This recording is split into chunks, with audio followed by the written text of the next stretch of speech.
So recently the Plants vs Zombies Bloom and Doom team dropped a new trailer which outlined an absolute ton of new content that is making its way to the game over the coming months. The trailer highlighted new plants, zombies and worlds, so we're going to be taking a look at that today. Now you may remember a month or so ago we talked about the new beta where essentially the game had received a complete remake, but obviously because of that, unfortunately that meant things had gone a bit backwards on the content front. So I think this trailer was a nice way to show us that development is still underway and they have lots of plans for the future of the game. Just before we get on to the really juicy stuff, you may have noticed by now that the game has received a completely new logo which looks absolutely fantastic. This has been created by the very talented Canine Lotus, who has not only recreated the logo, they've also created the Bloom and Doom team emblem, as well as the music you are hearing in the background right now. They've created the music for the main menu theme. So let's get on to the exciting part, the new plants. So we'll start off with some of the completely new ones, and then we'll also take a look at some friendly faces who have yet to make it into Bloom and Doom. Now unfortunately I don't have any information about these plants, we don't know the names, but we do have the visuals, so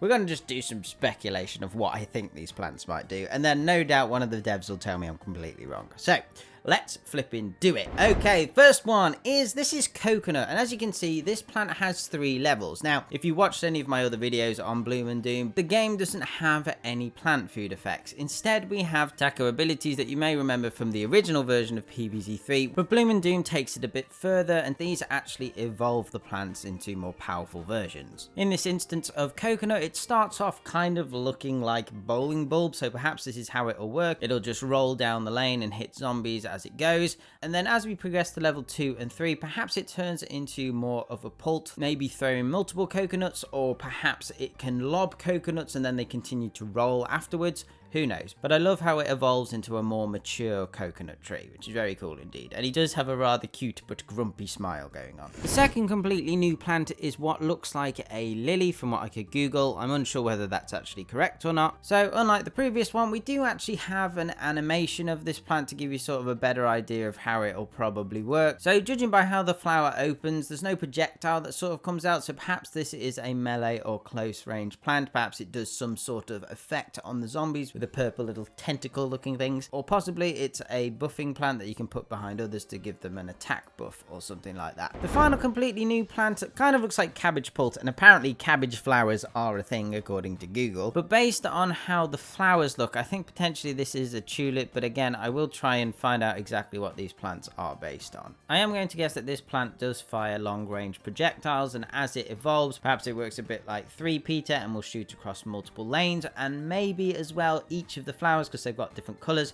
perhaps they will shoot different effects at the zombies. Moving on to more familiar faces, we have a whole bunch of shrooms with their respective evolutions. So we've got puff shroom, sun shroom, sea shroom and gloom shroom.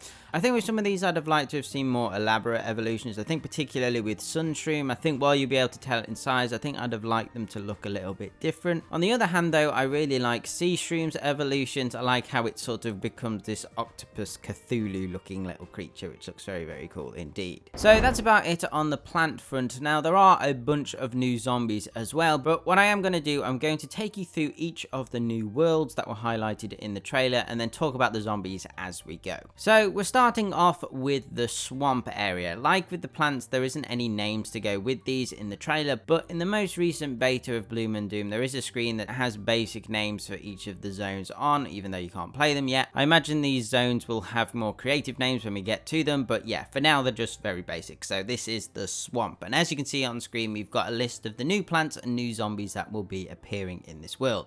Now, you may have noticed that this world kind of looks similar to the Lost Keys Lake from the most recent version of Plants vs Zombies 3, and there's probably a good reason for that, because Bloom and Doom is basically a reimagining of Plants vs Zombies 3. And whilst we're here, I have to say these concept illustrations look really, really good. These have been made by Bad Detect, and yes, I know they're only just sketches, but they look absolutely fantastic. A couple of things to note about this world. Obviously, we have Cattail. Who doesn't love Cattail? And then we also have Sea Shroom, which is interesting. So perhaps shrooms can be placed during daylight in this game, who knows, or maybe this world is set at night. And we also have a crocodile rider zombie, which I'm very excited to find out how that looks. We don't actually have any images of any of these zombies yet, but yeah, very, very cool. The next zone looks to be the graveyard zone based on the type of zombies we will see here, and it is actually interesting on this artwork on the left hand side. It looks like it's either some more complete artwork or it's some concept art or something from another PvZ game. I thought it was from like PvZ All-Stars or something like that, but I couldn't find anything. And over on the right hand side it's been redrawn and it looks very, very cool again.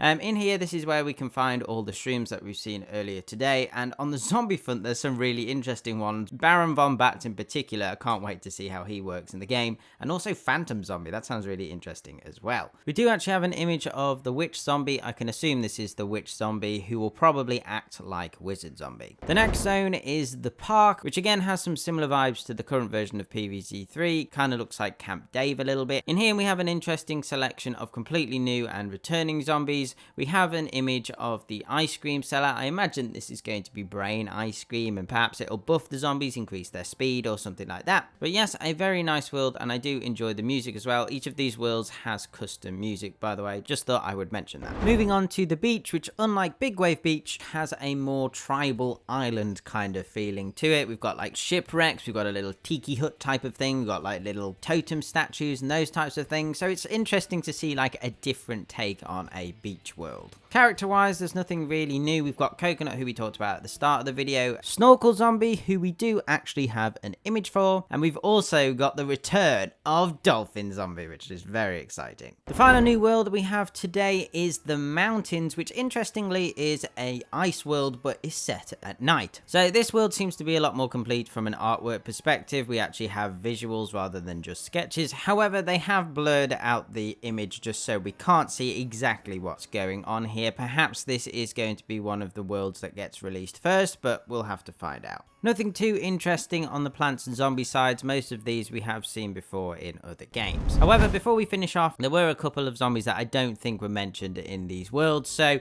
this one in particular is a dragon flying imp. This will likely appear in the medieval world, which we haven't seen just yet. The final zombie is just a basic zombie from the Chinatown world, which will be very interesting, as I imagine this will be an opportunity to sort of cross over with some of the stuff that we see in PvZ2 China. We did get some images of some Gargs and Princess Zombie, but I have talked about these in a previous video, so yeah, we'll just leave those for now. Anyway guys, that is going to do it for today's video. A lot of new stuff on the way for PvZ Bloom and Doom, so I'm excited to see where it goes. But yes, other than that, remember to hit those like and subscribe buttons, turn on notifications, and if you would like to support the channel further, check out my Patreon page by clicking on screen or through the link in the description.